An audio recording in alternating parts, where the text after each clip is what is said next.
Un 67enne di Cavarzere, già affetto da altre patologie croniche, è stato ricoverato nell'ospedale di Padova per le complicanze dovute a infezione da West Nile. Si tratta del secondo caso in Veneto.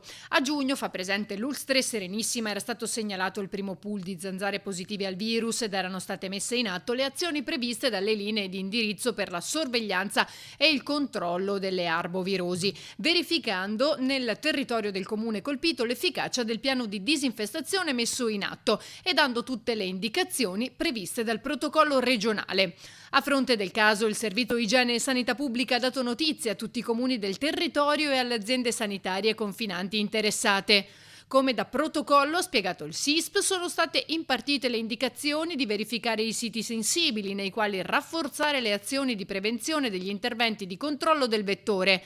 Abbiamo poi sollecitato continua le parti competenti per informare la popolazione su come difendersi dalle zanzare negli ambienti di vita, ad esempio evitando i ristagni d'acqua, usando i prodotti larvicidi, implementando i dispositivi come zanzariere alle finestre.